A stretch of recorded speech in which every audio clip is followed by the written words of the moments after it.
Kasama ang buong pwersa ng News 5. Ito ang Frontline Pilipinas. Sa pool sa CCTV, tambay na nagsa-cellphone, pinagbabaril sa eskinita. Isa pang sa pool sa video, dalawang lalaking naka-helmet biglang namaril sa kalsada.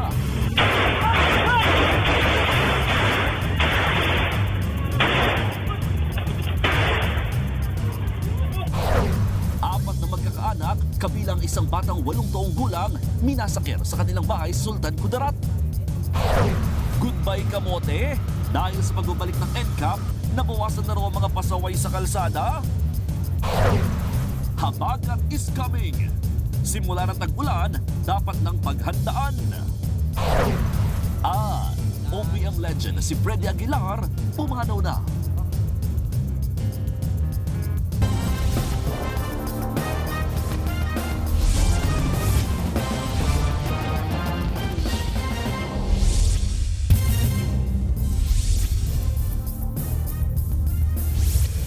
Nakatambay lang sa eskinita ang isang lalaki nang bigla siyang barilin sa Taguig City. Ang suspect binalikan pa ang biktima para siguraduhing napatay niya ang target. Nasa frontline ng balitang yan si Nina Ong Pauco. Maaaninag sa kuhang ito ng CCTV kung paanong pinagbabaril ang isang lalaking nakatambay sa eskinita sa Giho Street, Barangay Sembo sa Taguig City. Bumalagta sa kalsada ang biktima. Dead on the spot ang biktima na naglalaro lang daw ng cellphone nang mangyari ang krimen. Bali nakuha po kasi 5 basyo. Ako, pero marami pong tama eh. Puro katawan po ang tama eh. Sa likuran. Sa likod, sa ano. Nang balikan ng barangay officials ang mga kuha ng CCTV, nakita nila pagdating ng gunman sa lugar. Bumaba ng hagdan ng suspect na nakaitim na jacket at puting cap. Di kita ang mukha ng salarin na naka-face mask. Nahagip din ang pagliko niya sa eskinita kung nasaan ang biktima. Nasa pool din ng CCTV ang pagbunot ng suspect ng baril at pagtakbo sa kinaroroonan ng biktima. Nataranta at nagpulasan din ang iba pang residenteng naglalakad sa lugar. Kita namang tumakbo palayo ang gunman. Pero bumalik dahil muli niyang pinagbabaril ang nooy nag-aagaw buhay na biktima para siguraduhin na patay na. Tuluyan ding umalis ang salarin kalaunan. Inaalam pa kung ano ang motibo sa krimena. Ayon sa opisyal, dati nang nakulong ang biktima dahil sa pagkakasangkot sa illegal na droga noong 2011. Patuloy ang investigasyon para matukoy at matunton ng suspect sa pamamaril. Nagbabalita mula sa Frontline, Nina Ong Pauco, News 5. Walang kawala sa buy-bust operation ang 3 lalaking iligal na nagbebenta ng armas sa Makati City. Posible raw na bahagi sila ng mas malaking grupo. Nasa frontline ng balitang yan, si Carrie Cator. Bistado ang 3 lalaki sa iligal na pagbebenta ng armas sa Makati City. Nahuli sila sa isang gun buy-bust operation sa Barangay Guadalupe Nuevo kagabi. Nasabat sa mga sospek ang 3 Armalite na ibinibenta raw sa higit 400,000 pesos. Ayon sa mga otoridad, kailangan ng special permit at hindi basta-bastang nakukuha ang ganyang armas. Nakumpiska rin ang ilang pistol, magazine at bala. Paso na raw ang lisensya ng mga yan. May mga nakuha ring ID kung saan napag-alamang taga-media ang isa sa mga sospek. Actually, member talaga siya ng press. May ID ng as government employee, pero we have checked it sa records, fake yung kanyang ID. Batay sa investigasyon, may mga naunang transaksyon na rin ang mga sospek. Posible raw na may iba pa silang kasama sa grupo sa labas ng Metro Manila at Cavite kung saan umano sila kumukuha ng armas. Itinanggi naman ng isa sa mga sospek ang krimen. Ano ang ginagawang masama? Nahaharap ang mga sospek sa mga reklamong paglabag sa election gun ban at Comprehensive Firearms and Ammunition Regulation Act. Nagbabalita mula sa Frontline, Carrie Cator, News 5. Naghain ng not guilty plea ang driver na nakasagasa at nakapatay ng bata sa NAIA. Ang pamilya ng biktima inalmahan yan. Lalaban kami hanggang dulo. Paglalaban ko yung anak ko, paglalaban namin yung anak ko, hanggang dulo, lalaban kami. Emosyonal sa arraignment ng kasong ina ng 4 na taong gulang na biktima. Nakuhanan pa ng video ang disgrasya sa NAIA noong May 4. Naharap ang suspect sa reklamong reckless imprudence resulting in homicide at multiple injuries at damage to property. Git na magulang ng biktima, hindi sila papayag na maabsuelto ang driver. Sa ngayon ay malaya ang driver matapos magpiyansa. Showbiz, eto na nga! Mga kapatid, eto na nga ang mga maiinit na showbiz balita ngayong Martes. Isang haligi na naman ng Philippine entertainment ang pumanaw. Yan ang OPM at folk music icon na si Freddy Aguilar. Nasa frontline ng balitang yan, si MJ Marfoy. Nung isilang ka sa mundong ito, laking tuwa ng magulang mo, at ang kamay nila ang iyong ilaw. Taong 1978 nang unang marinig ang kantang Anak ng OPM icon na si Freddy Aguilar. Malungkot ang tema na base sa sarili niyang karanasan, pero ito rin ang nagdala sa kanya sa rurok ng kasikatan. Ngay malaki ka na. Ang kantang Anak, kinilala bilang best-selling Philippine music record of all time with 33 million copies sold worldwide. At natatanging awiting Pinoy na isinalin sa 51 lingwahe. Ang awiting yan ni Ka Freddy, nagbukas ng maraming pinto sa iba pang mga Filipino musician na makilala rin sa international music scene. Para sa'yo.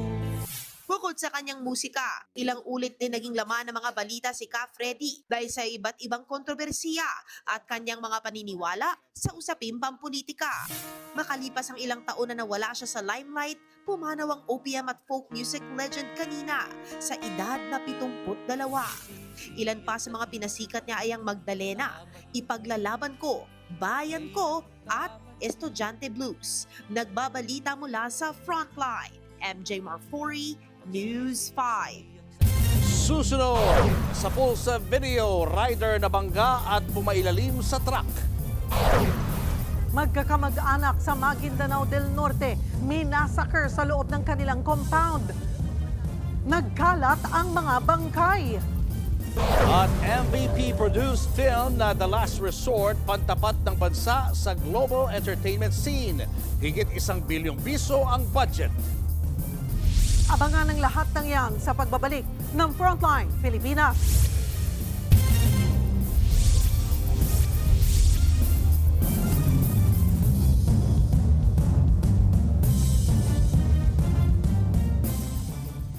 Mga kapatid, Julius Babaw po, nasa Middle East o saan mang dako ka ng mundo, manatiling may alam at may pakialam sa mga mainit na balita dito sa ating bansa.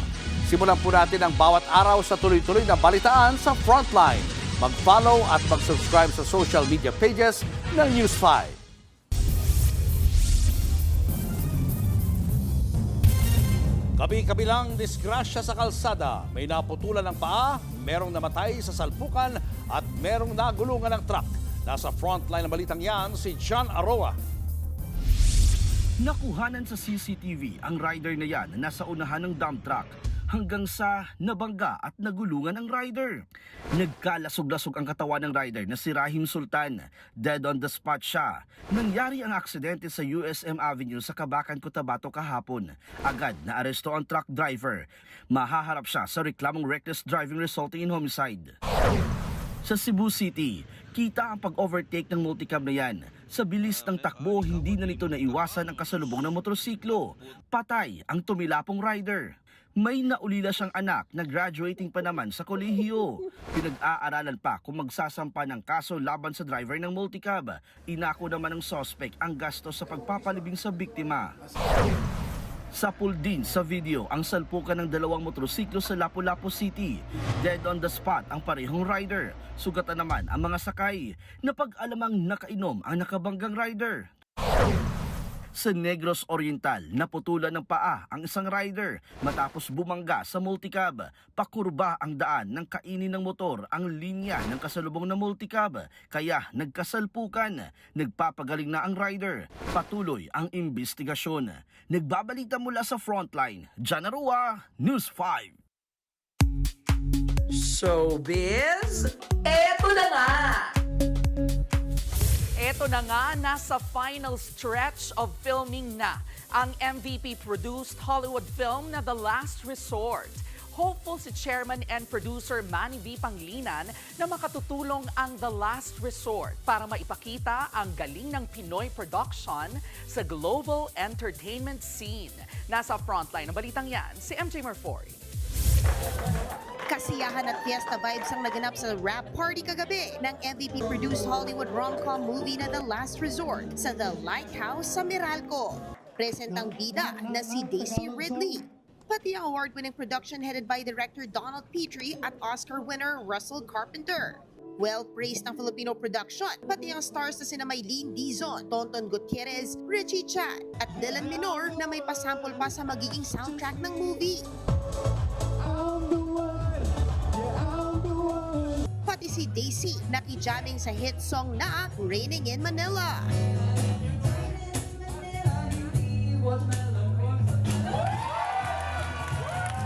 Matatapos na this week ang halos 5 buwang filming ng first ever Filipino-produced Hollywood movie, shot entirely sa mga gandang isla ng Pilipinas. Written by Legally Blonde writer Karen McCullough. Ang The Last Resort daw ang sagot ng bansa sa Crazy Rich Asians ng Singapore. $30 million o 1.7 billion pesos ang budget ng pelikula. Pero kinuwento nga ni Chairman and Producer Manny V. Pangilinan, higit sa budget ang niya ito para sa globalization ng Philippine entertainment scene at sa Pilipinas. We should be always open to supporting the Philippine movie industry, Philippine arts, visual arts, if we can, within our own abilities. Umaasa si MVP na makakatulong ang pelikula na makahabol sa tourism numbers ng Thailand at Malaysia. Nagbabalita mula sa Frontline, MJ Marfori, News 5. Susunod sa pulsa video, rider patay matapos tambangan sa Zamboanga City.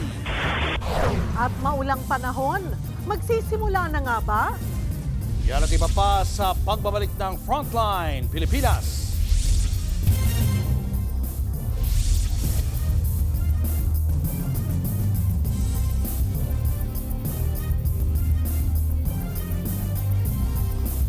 Mga kapatid, Julius Babaw po. Nasa Middle East o sa amang dako ka ng mundo, manatiling may alam at may pakialam sa mga mainit na balita dito sa ating bansa. Simulan po natin ang bawat araw sa tuloy-tuloy na balitaan sa Frontline. Mag-follow at mag-subscribe sa social media pages ng News 5. Mahigit 1 bilyong pisong halaga ng iligal na droga ang nasabat sa Angeles, Pampanga. Sa bisa ng search warrant, hinalughog ng PIDEA ang isang bahay. Nakuha roon ang 155 plastic bag na naglalaman ng hinihinalang shabu. Tinutugis na ang Chinese na umuupa raw sa naturang bahay. Mahaharap siya sa reklamong paglabag sa Comprehensive Dangerous Drugs Act of 2002.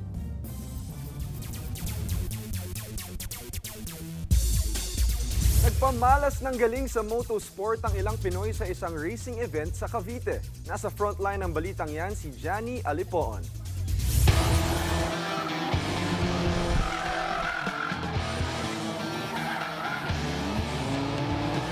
Kaya na panahon na napakainit din ang tensyon at dito sa Villar City para sa pinakamalaking racing event sa bansa. Mukhang naka-full speed na nga ang lahat, hindi lang sa racetrack, kundi pati na rin sa iba't ibang activities na hinanda para sa mga racing fans.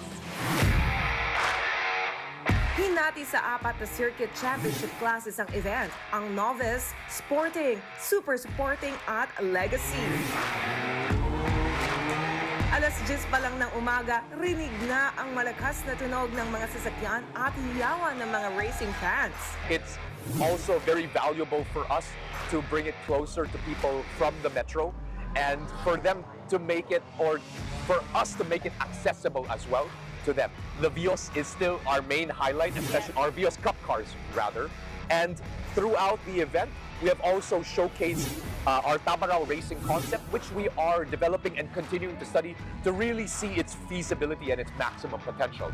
We are also working with our GR Pure Sport models such as the GR Yaris, the GR Supra, and the GR 860. At isa sa mga kalahok, ang celebrity influencer at first-time racer na si Arian Bautista. Well, as a newbie, with my race a while ago, I can say that it's a learning curve for me. Still, with my sprint one, I'm learning and I really improved.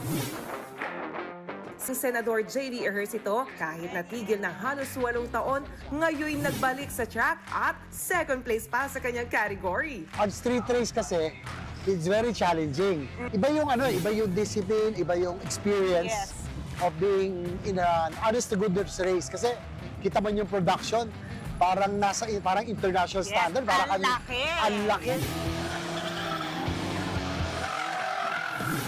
Ito ay pagpapakita ng husay na mga Pinoy pagdating sa larangan ng motorsport. It's a matter of life and death, but if you get to enjoy the track, sobrang saya.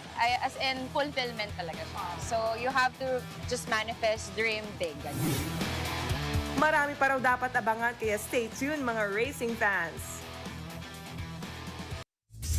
Yan muna ang latest sa Frontline ng Sports. Ako po si Diego Dario.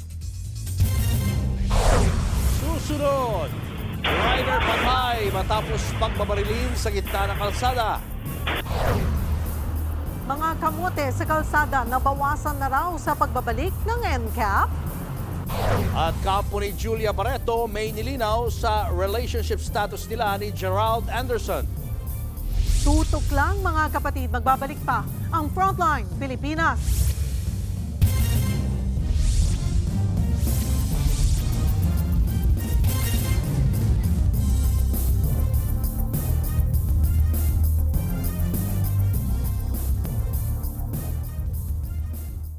Mga kapatid, Cheryl Cosim po. Nasa Estados Unidos, Canada o saan mang dako ka ng mundo, manatiling may alam at may pakialam sa mga mainit na balita dito sa ating bansa. Simulan natin ang bawat araw sa tuloy-tuloy na balitaan sa Frontline. Mag-follow at mag-subscribe sa social media pages ng News 5.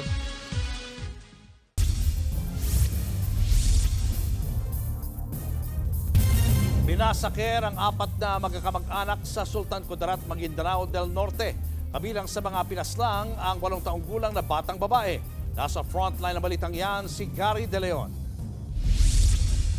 Walang buhay at tadtad ng bala ng baril ang 4 na magkakaanak nang madatnan sa kanilang compound sa Sitio Kilometer 14 sa Barangay Ladia, Sultan Kudarat, Maguindanao del Norte. Kabilang dyan ang 2 senior citizen at ang 8 taong gulang na babae. Samantala, naabutan namang ligtas pero may tama ng bala ang lalaking yan sa loob ng bahay. Dinala siya sa ospital kasama ang 2 pang miyembro ng pamilya na mga sugatan din.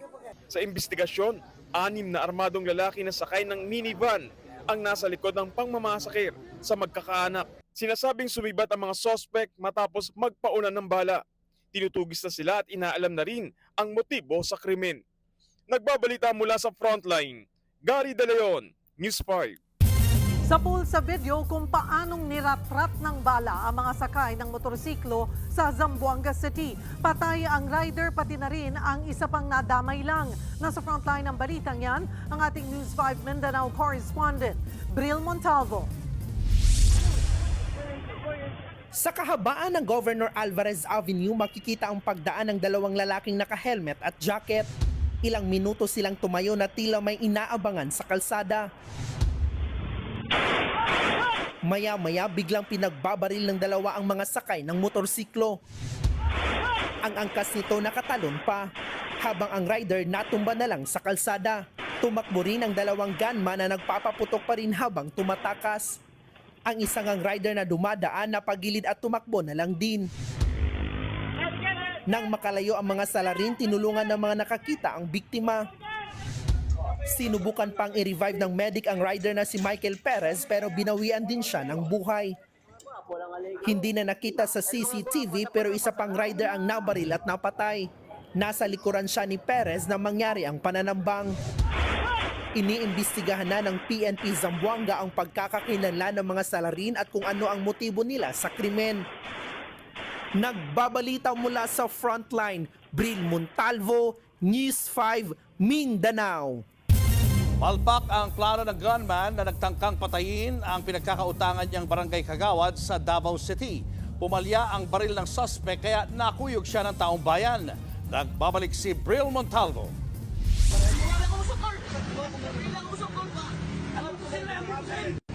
Sugatan ang mukha at puno ng pasa ang katawan ng lalaking yan. Kinuyog kasi siya ng mga residente sa barangay Tibungkos sa Davao City. Ang dahilan, nagbalak umanong barilin ng lalaki ang isang barangay Kagawad. Yun nga lang, pumalya ang baril ng salarin. Hindi ito pumutok pero may backup pa raw na baril ang gunman. Bumunot ulit ng 45 caliber yung suspect, ngunit nagapan na pigilan ng ating victim at sa tulong ng kanyang anak na agaw yung baril. Nakumpiska ang mga baril na ginamit ng suspect na si Richie Bayo, 37 years old. Base sa investigasyon, utang ang punot dulo ng tangkang pamamaril. Naningil na yata yung sigagawad, kaya yun ang ginawa niya. Sa ngayon, nakakulong na si Bayo sa Bunawan Police Station. Mahaharap siya sa reklamong attempted murder at paglabag sa Comprehensive Firearms and Ammunition Regulations Act. Nagbabalita mula sa Frontline, Bril Montalvo, News 5, Mindanao. Dahil sa pagpapatupad ng NCAP, nabawasan daw ang mga kamote rider sa kalsada. Halos lahat abay naging masunurin sa batas trapiko. Nasa Frontline ang balitang yan, si Gerard de la Peña. Nagmistulang motorcade ang mga motorsiklo sa kahabaan ng Commonwealth Avenue sa Quezon City kaninang umaga. Walang kamote riders. Kahit mabagal ang takbo, sinisiguro nilang pasok sila sa motorcycle lane. Pati kagabi, siksikan ng mga motorsiklo sa iisang lane. Maging mga kotse, hindi nakikiagaw sa linya ng mga motor. Bakit masunurin? Dahil yan sa pagbabalik ng No Contact Apprehension Policy o NCAP. 1,000 piso kasi ang multa para sa disregarding traffic signs. Siyempre, bawas kita yun. Maliit na nga lang ang kita, babawasan pa. Naobserbahan daw ng MMDA na mas disiplinado ngayon ang mga motorista dahil sa NCAP. Mula alas 6 ng umaga hanggang 1:00 ng hapon ngayong Martes, halos 400 ang nahuli ng MMDA. Kahapon, umabot sa mahigit 1,000 ang nahuli. Paglilinaw naman ng MMDA, hindi sabay ipatutupad ang odd-even scheme at number coding scheme. Sa EDSA lang iira lang odd-even scheme, habang sa ibang kalsada sa Metro Manila, mayroon pa ring number coding scheme. Magsisimula ang isang buwang dry run para rito sa June 16. Exempted naman sa odd-even scheme ang mga electric at hybrid vehicles, motorsiklo, emergency vehicles at iba pang nasa inyong TV screen. Bilang paghahanda sa alternate route sa dadaanan sa EDSA Rehabilitation, nagkasa ng clearing operations ang MMDA. Pinagtatanggal ang mga sagabal sa lansangan. Nahatak ang sasakyang iligal na nakaparada. Giit ng MMDA, patuloy ang mga clearing operation sa mga susunod pang araw. Nagbabalita mula sa Frontline, Gerard de la Peña, News 5. Binuntutan ng 2 China Coast Guard vessels ang barkong sinasakyan ng Atin Ito Coalition patungo ng Pag-asa Island. Pero tingin ng grupo, naninindak lang ang China. Nasa Frontline ng balitang yan, si Gio Robles. Pasado alas 8 ng umaga, habang naglalayag kami papuntang Pag-asa Island, sakay ng TS Kapitan Felix Oka, kapansin-pansin ang umaaligid na 2 barko ng China Coast Guard, CCG Vessel Bao No. 3306 at CCG Vessel 21549. Naka-escort naman sa TS Kapitan Felix Oka ang BRP Melchora Aquino at BRP Malapascua ng Philippine Coast Guard. Sila ang nakipagpalitan ng radio challenge para itaboy ang mga barko ng China. You're advised that you are currently sailing within the Philippine Exclusive Economic Zone. Hindi ito ang unang beses na hinarang ng China ang civilian mission ng Atin Ito Coalition. Pero desidido ngayon ang Atin Ito na ituloy ang biyahe. Paninindak lang. Yan ang giit ng Atin Ito Coalition matapos mamataan ang Chinese Coast Guard vessels. Hindi raw sila magpapapigil dahil malinaw ang misyon nito. Kaya tuloy ang biyahe, tuloy ang mensahe ng kapayapaan. Target nilang marating ang 12 nautical mile territorial sea ng Pag-asa para doon magdaos ng concert. Binabantayan natin kung ano yung ginagawa nila. So far naman, shadowing pa lang. Pagka nagkaroon na ng sign ng mga dangerous maneuvering sila, that's the time na tayo, na abort the mission ako. Bago umalis sa Palawan, una nang nagdaos ng send-off concert sa El Nido ang atin ito. Nag-perform dyan ang ilang international at local artists gaya ng Horizon. Naroon din si Ebe Dancel. This kind of event, mas nagiging makabuluhan yung ginagawa ko as a singer, as a performer. Nag-alay ng awit ang OPM legend na si Noel Cabangon.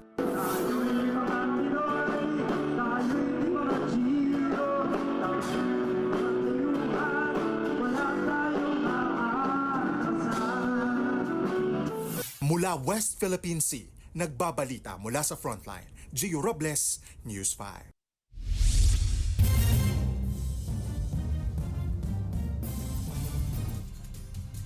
Magandang gabi mga kapatid, talakayin natin itong pagsisimula ng habagat o yung tinatawag nating southwest monsoon. Kadalasan nagsisimula ang habagat kapag merong nagtitrigger dito na low pressure area o bagyo. Narito na po yan, meron tayong isang low pressure area dito sa labas ng ating Philippine Area of Responsibility. Nandito po yan banda sa may West Philippine Sea, sa may western section ng Palawan. Ito po ang magpapasimula ng ating habagat or southwest monsoon sa mga susunod na araw. Kung mapapansin nyo dito sa ating wind map, ito po ay aakyat patungo dito sa may area ng Vietnam, sa ibaba ng Hong Kong at sasabit dito sa tinatawag na frontal system. Mula bukas hanggang sa darating na Thursday, magkakaroon na po tayo ng pag-switch o paglipat ng ating wind system mula sa ating easterlies o yung ating kadalasang weather system kapag panahon ng tag-init, magiging southwesterly na po yan o manggagaling na po yan dito sa may West Philippine Sea. Yan na po yung ating pasimula ng habagat or southwest monsoon. At yan na ang magiging prevailing weather system natin sa mga susunod na linggo. Antayin na lang natin yung sapat na dami ng pag-ulan para masatisfy ang criteria ng Pag-asa para madeklara nila ang pagsisimula ng panahon ng tag-ulan o yung opisyal na pagsisimula ng ating habagat or southwest monsoon. So ano po ang magiging implikasyon nito? Dahil warm at moist ang ating habagat or southwest monsoon, mas madali po tayong nakakabuo ng mga kaulapan at mga pag-ulan.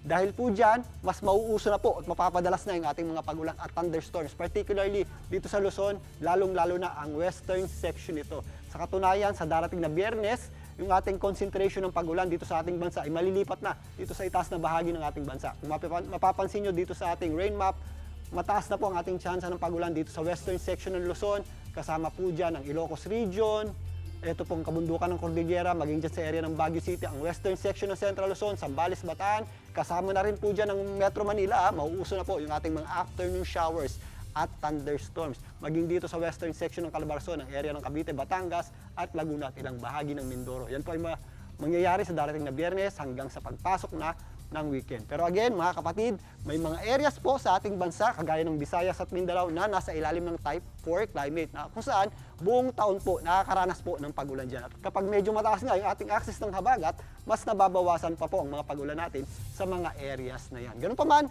i-ready na po natin ang ating mga payong, kapote at ang ating mga pananggalang sa ulan dahil malapit na pong magsimula ang panahon ng habagat at ang ating panahon ng tag-ulan. At yan muna ang latest sa ating lagay ng panahon. Muli, ito po ang inyong weather frontliner, Alvin Pura, na laging may panahon para sa inyo.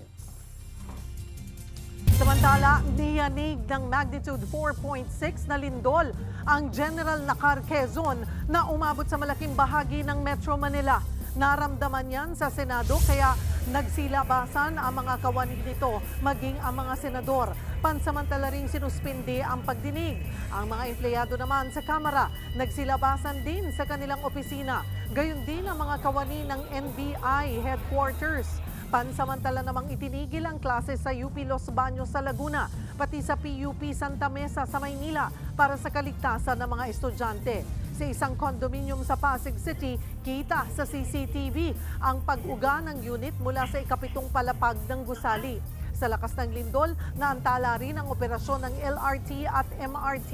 Pero balik sa normal na yan ngayon. Ayon sa PHIVOLCS, ang lindol ay bunsod ng paggalaw ng fault line sa bahagi ng Sierra Madre. Showbiz, eto na nga! Mga kapatid, eto na nga. Pinabulaanan ng kampo ni Julia Barreto ang balitang binura ng aktres ang ilang-ilang litrato ng boyfriend niyang si Gerald Anderson. Ayon po sa handler ni Julia sa Viva Entertainment, still intact ang mga larawan ng couple sa IG account ni Julia. Naging usapan kasi online ang travel photos ng dalawa pero hindi sila magkasama. Bagay na ipinagtaka ng fans at followers ng dalawa. Samantala, busy rin si Julia at Gerald sa kanya-kanyang proyekto. Julia is set to host the new season of TV5's Artista Academy. Habang si Gerald naman ay mapapanood real soon sa isang upcoming serye dito rin sa Kapatid Network.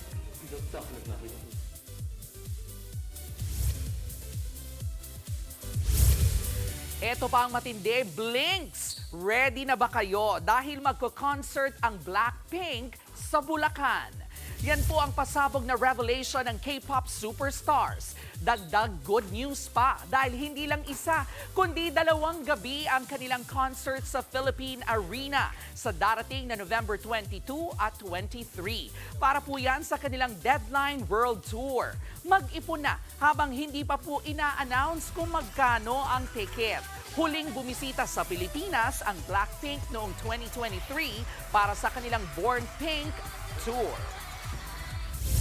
At yan nga po ang ating mga showbiz update ngayong Martes. Kita-kits tomorrow mga kapatid. Ako po si Jervy Wrightson. Magkano ang iipunin namin? Hindi pa nga natin alam. That is kung makakabili ka pa. Yun lang. Mabilis na ubos ang Sobrang ticket dami niya. ng bibili niya na panunood. Kaya abang-abang Sa na. atin. Abang-abang, tama. Good luck. 98 degrees muna. Bago Blackpink. This coming Friday at Saturday na yun. Para nakakuha kang ticket, dapat ka nagpo-promote. Kaya nga nagpaparinig ako. At yan ang mga balita, impormasyong dapat niyong malaman sa araw na ito. Mga balita para sa mga may alam at may pakialam. Kami ang inyong mga kasangga sa Frontline Pilipinas.